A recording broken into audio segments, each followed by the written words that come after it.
မင်္ဂလာပါဒီဗီဒီယိုထဲမှာတော့ကျွန်တော်ဒီနေ့အခုဒီဗီဒီယိုထဲမှာတော့ sharing လုပ်ပေးမှာတော့ Yaml ပေါ့နော် Yaml YAML ဆိုတဲ့ Yaml ဆိုတာဘာလဲပေါ့Yaml ကတော့အဓိကကတော့ကျွန်တော်တို့ဒီ IT မှာသုံးတဲ့ programming တွေscript တွေဒါမှမဟုတ် configuration တွေလုပ်တဲ့အချိန်မှာသုံးတဲ့ဒီအသုံးပြုတဲ့အရာတစ်ခုပေါ့နော်အဲ့တော့အဲ့ဒီအကြောင်းကိုကျွန်တော်တို့ sharing လုပ်ပေးသွားမှာဒီဗီဒီယိုထဲမှာကျွန်တော်တို့စပြီးတော့ကြည့်ကြည့်အောင်ပထမဆုံးYAML ဆိုတာဘာလဲပေါ့နော် What is YAML YAML ဆိုတာကတော့တကယ်တမ်းကပြောမယ်ဆိုရင်တော့data ပေါ့နော် data သိမ်းတဲ့အရာတစ်ခုဖြစ်တယ်အဲ့တော့သူက YAML ရဲ့အရှေ့ကောက်ကဟိုမျိုးကျွန်တော်တို့ဒီတရားဝင်ကျွန်တော်တို့အရှည်ကောက်ဆိုတာတော့မရှိဘူးပေါ့နော်သူတို့အခုဒီ internet ပေါ်မှာကျွန်တော်တို့တွေ့တဲ့ဟာတော့ YAML 8 market language ပေါ့ဒါမှမဟုတ်ရင်လည်း yet another market language ပေါ့နော်အဲ့တော့ဒါက YAML ရဲ့အရှည်ကောက်လို့ပြောရမယ်ပေါ့အဲ့တော့သူကခုနကပြောခဲ့သလို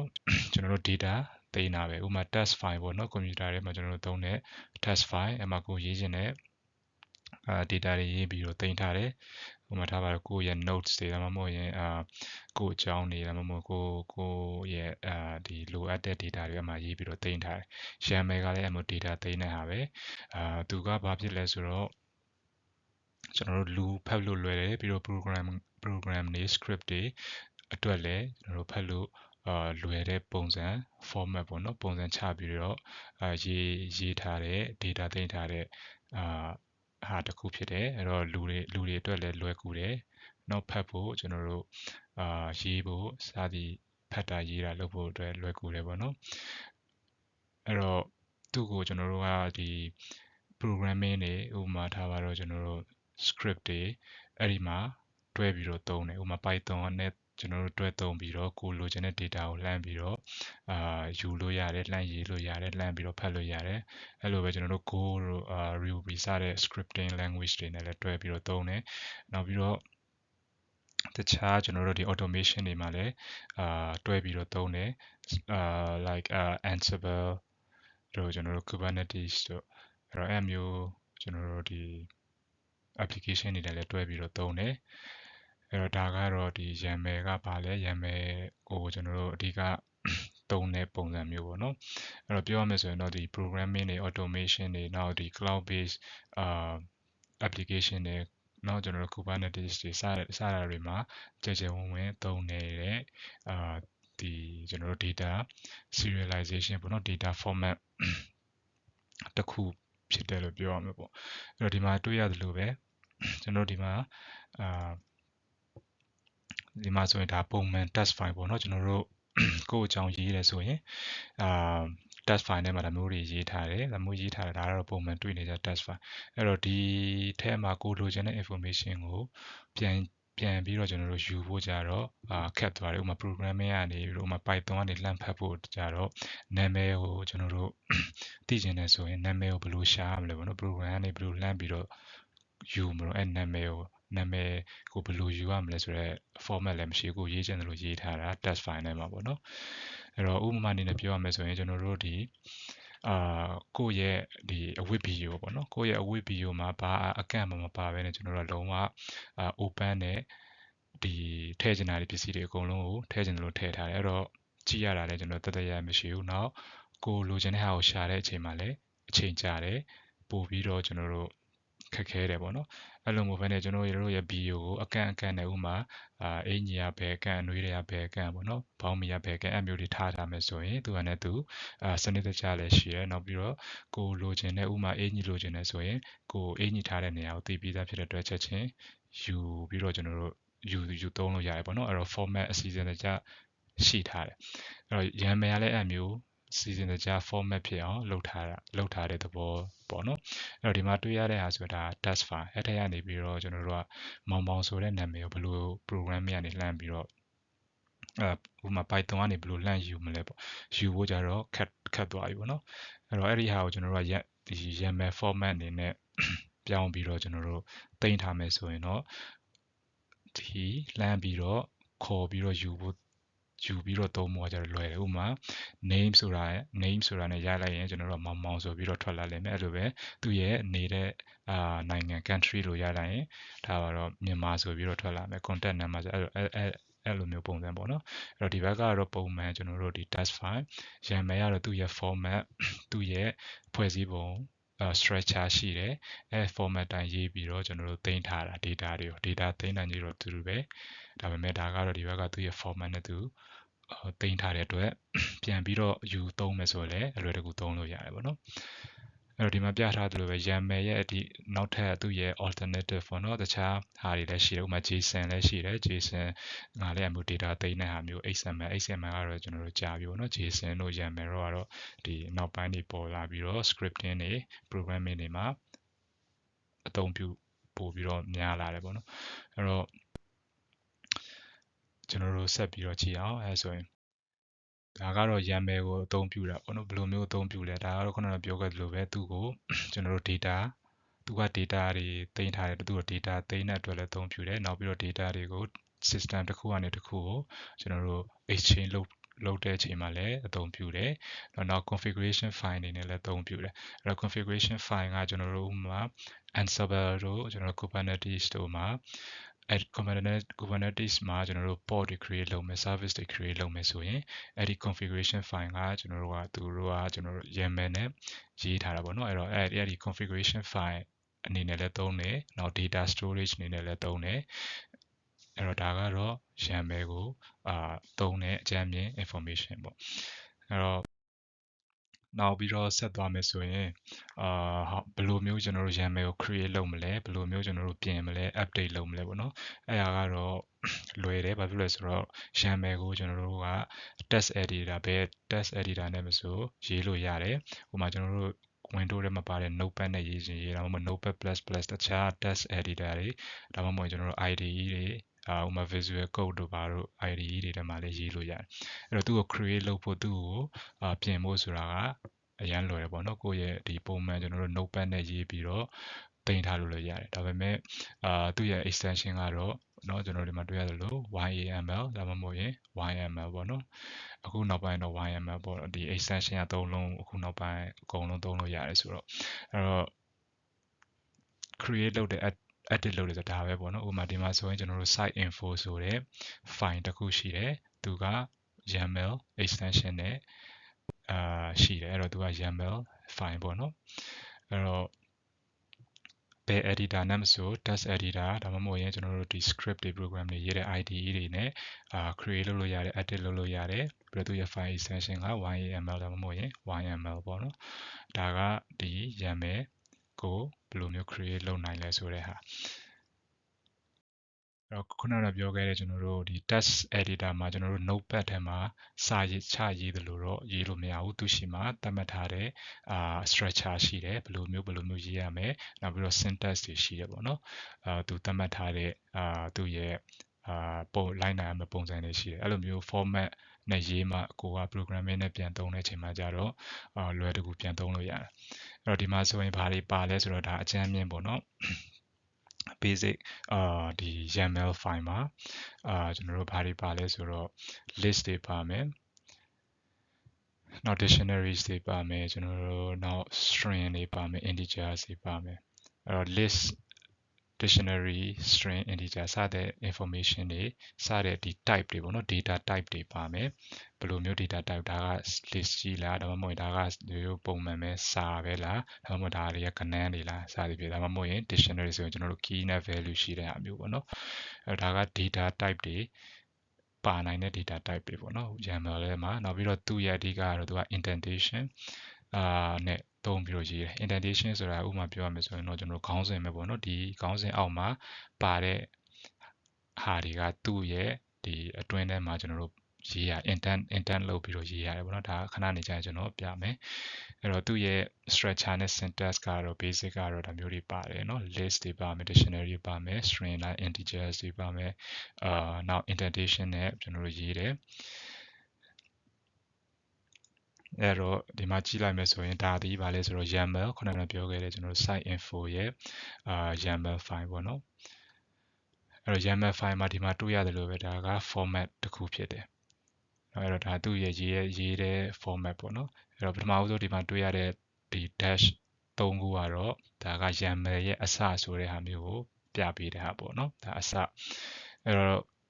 ဒီမှာကျွန်တော်တို့တွေ့ရတဲ့ dash လေးတစ်ခုတည်းပေါ့နော်တစ်ခုတည်းပါတဲ့ဒီ dash လေးကဘာလဲဆိုတော့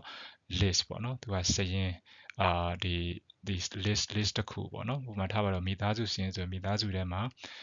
ဘာတွေပါမလို့ဒီမှာမိသားစုထဲမှာကျွန်တော်တို့အမေပါမယ်အဖေပါမယ်သားသမီးပါမယ်အဲ့တော့အမေအဖေသားသမီးတွေကဒီမိသားစုစရင်ထဲမှာပါတဲ့ item တွေပေါ့နော်တစ်ခုချင်းစီစရင်ထဲမှာပါတဲ့တစ်ခုချင်းစီအဲ့တော့ဒီ dash ဒီအဲ့ဒါကိုကိုစားပြုတယ်အဲ့တော့စရင်ထဲမှာပါတဲ့တစ်ခုချင်းစီအဲ့တော့ဒီမှာကြည့်လိုက်တဲ့ဆိုရင်ကျွန်တော်တို့ဒီ dash ဒီမှာ dash ဒီမှာ dash ဒီမှာ dash ပေါ့နော်အဲ့တော့1 2 3 4ပေါ့အဲ့တော့ဒီရာဒီပါလဲဆိုတော့ list ထဲမှာ4ခုပါတယ်ဥပမာထားပါတော့ဒါက custom ဒါ site ဆိုတော့ဒါကကျွန်တော်တို့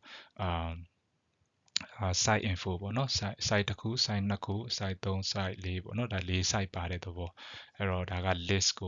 ကိုစားပြုတာအဲ့တော့အဲ့ဒီ list ထဲမှာဥပမာ site တစ်ခုမှာသူ့မှာပါနိုင်တဲ့တခြား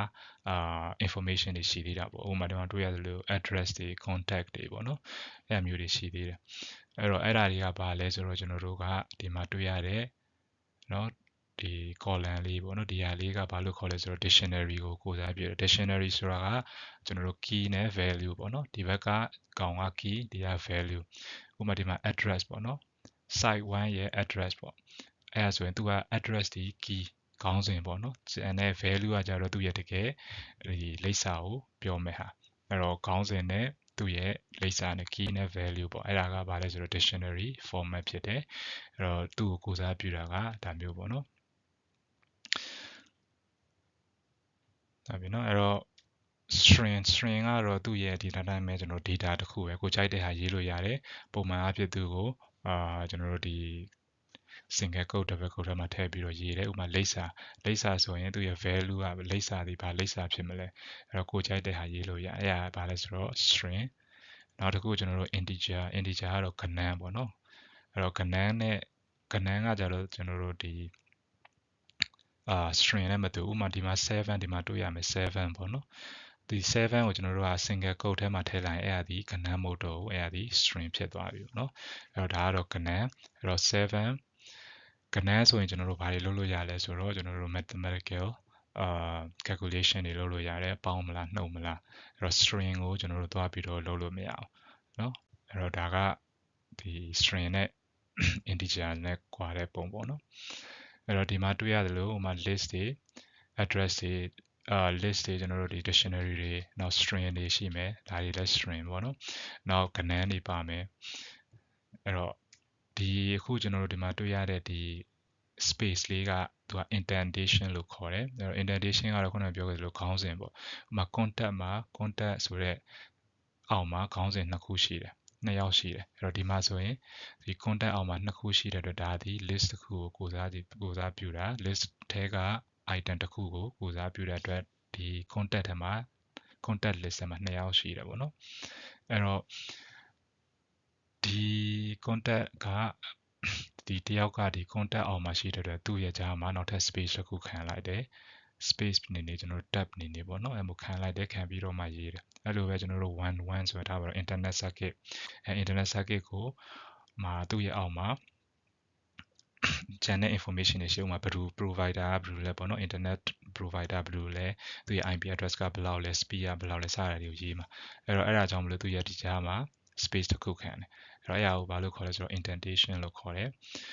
အဲ့တော့ဒါက basic structure နဲ့ syntax ပေါ့နော်ဒီ YAML ရေးမယ်ဆိုရင်ဒီကတော့သူက indentation တွေမှန်ရမယ် indentation မှားနေတယ်ဆိုရင်အဲ့ဒီ YAML file က program ထဲမှာယူသုံးတဲ့အချိန်မှာဆိုရင် error တက်မယ်ပေါ့နော်အဲ့တော့နောက်ကျွန်တော်တို့ဆက်သွားမယ်ဆိုရင်ဒီYAML ကိုကျွန်တော်တို့ Python script မှာအသုံးထားတာကိုပြန်ဒီမှာ sharing လုပ်ပေးမယ်အဲ့တော့ဒီမှာဆိုရင်ကျွန်တော်တို့ site info ရှိမယ်ခုနကတော့ file ရှိမယ်ပေါ့နော်ဒီအဲ့တော့ဒါဆိုရင်ဒီမှာတွေ့ရတဲ့အတိုင်းကျွန်တော်တို့ဒီ file ကို Python ထဲမှာခေါ်ပြီးတော့ သုံးလိုက်တယ်နော် open ဖွင့်လိုက်တယ်ဖွင့်ပြီးတော့သူ့ကို defender ဆိုတဲ့ဒါကကိုကြိုက်တဲ့ variable ပေါ့နော်ကိုကြိုက်တဲ့နာမည်ထားလို့ရတယ်အဲ့ထဲကိုထည့်ထားတယ်အဲ့တော့ဒီ program ကိုကျွန်တော်သုံးနေသမျှကဒီ vendor ထဲမှာဒီ information တွေရှိတယ်ပေါ့နော်ဒါက Yaml နဲ့လှမ်းပြီးတော့loading လုပ်လိုက်တယ် variable တစ်ခု assign လုပ်ပြီးတော့ဒီ Python ထဲမှာ program ထဲမှာထည့်ထားလိုက်တယ်ထည့်ပြီးတော့ကျွန်တော်တို့ယူသုံးမယ်ဆိုရင်ဟိုမှာ print vendor ပေါ့နော် print vendor ဆိုရင်ခုနကဒီຢာတွေအကုန်လုံးကျွန်တော်တို့မြင်ရလိမ့်မယ်အဲ့တော့မြင်ရမှာကဒီ Python ထဲမှာကျွန်တော်တို့ print လုပ်လိုက်တယ်ဆိုတာမျိုးမြင်ရလိမ့်မယ်ဒါမျိုးအခုဒီမျိုးတွေ့ရတာကတော့ကျွန်တော်တို့ကဒါ JSON format လို့ပြောလို့ရတယ်ပေါ့နော် JSON format သူကဒါမျိုးကွင်းစား4000ကွင်းတွေတွန်ကွင်းတွေနောက်ဒါမျိုးပို့ပြီးတော့ရှုပ်တယ်Yaml နဲ့ရှင်တယ်ဆိုရင်ပေါ့နော်သူကဒါမျိုးအပိုင်းတွေပါတယ်အဲ့တော့ဒါကကျွန်တော်တို့ခုနကဒီ file ကို Python ထဲမှာယူသုံးပြီးတော့ print လုပ်လိုက်ရင်ဒီဟာတွေအကုန်လုံးမြင်ရမယ်အဲ့တော့အဲ့ထက်မှာမှပို့ပြီးတော့ကျွန်တော်တို့ကဘယ်လိုသုံးလို့ရလဲဆိုရင်ဥပမာကျွန်တော်တို့ site 1ရဲ့လိပ်စာကိုသိချင်တယ်ဆိုရင်ကျွန်တော်တို့ print 0ပေါ့နော်ဒါက4ခုရှိတဲ့အချိန်မှာ site 4ခုရှိတယ်အဲ့မှာ0ရှိမယ်0ကအမြဲတမ်းစတယ် list ကအမြဲတမ်း0ကနေစတယ်အဲ့တော့ဒီပထမဦးဆုံးအောင်ကျွန်တော်တို့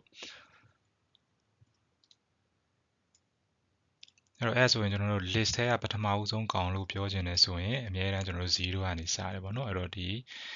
list ထဲကပထမဦးဆုံးက0အဲ0ရဲ့ဒီလိပ်စာကိုသိချင်တယ်ဆိုရင် address ပေါ့နော်ဒီမှာပြထားတဲ့အတိုင်း address ဆိုပြီးတော့ကျွန်တော်တို့ရိုက်ထည့်လိုက်မယ်ဆိုရင်သူ့ရဲ့value ပေါ်လာလိမ့်မယ် address 1ဆိုပြီးတော့เนาะအဲ့တော့ဥပမာထားပါတော့ဒီlist ထဲကဒီနံပါတ်2ကောင်ရဲ့လိပ်စာကိုသိချင်တယ်ဆိုရင်အမြဲတမ်း0ကစတဲ့အတွက်သူကတော့1ဖြစ်မှာပေါ့เนาะ vendor 1 address ကိုရိုက်ထုတ်လိုက်တယ်ဆိုရင်ကျွန်တော်တို့ဒီ vendor 1ရဲ့address ပေါ်လာလိမ့်မယ်အဲ့တော့ဒီမှာတစ်ခုထပ်ကြည့်မယ်ဆိုရင် print ထားပါတော့ vendor 0ရဲ့ကျွန်တော်တို့ site IP ပေါ့နော် vendor 0ဆိုတော့ဒီ list ရဲ့ပထမဦးဆုံးကောင်ဒီကောင်ရဲ့ကျွန်တော်တို့ဒီ site IP value ကိုသိချင်တယ်ဆိုရင်ရိုက်ထည့်လိုက်မယ်ဆိုရင်ကျွန်တော်တို့192.168.1.0ဆိုပြီးသူ့ရဲ့ value ကျလာမယ်ပေါ့နော်အဲ့တော့အဲ့ဒီ value ကိုဒီကျွန်တော်တို့ program ထဲမှာသုံးချင်တယ်လို့သုံးလို့ရတယ်ပေါ့နော်ကိုလိုအပ်တယ်လို့သုံးလို့ရတယ်အဲ့လိုပဲဒီမှာဆို print vendor 3ရဲ့ကျွန်တော်တို့ site IP ကိုသိချင်တယ်ဆိုရင်အဲ့တော့ vendor 3ဆိုတော့ကျွန်တော်တို့0 1 2 3ဆိုနောက်ဆုံးကောင်ရဲ့ site IP ကိုသိချင်တယ်ဆိုရင်လည်းဒီလိုပဲကျွန်တော်တို့ရှာလိုက်လို့ရတယ် 192.168.3.0 စသည်ဖြင့်ကျွန်တော်တို့ရှာပြီးတော့ကိုယ့်ရဲ့ script ထဲမှာသုံးလို့ရတယ်ပေါ့နော်အဲ့တော့ဒါကတော့ဒီ Python ထဲမှာ Yaml ကိုတွဲပြီးတော့သုံးတဲ့ဟာဒါဥပမာပြထားတာပေါ့နော်အဲ့လိုမျိုးကျွန်တော်တို့အခုကြည့်ပေးတဲ့အတွက်ကျေးဇူးတင်ပါတယ်နောက်ပိုင်းနေမှာလည်းကျွန်တော်တို့ sharing လုပ်ပေးသွားမှာဖြစ်ပါတယ်အဲ့တော့နောက် video တွေမှာပြန်ပြီးတော့တွေ့ပါမယ်ကျေးဇူးတင်ပါတယ်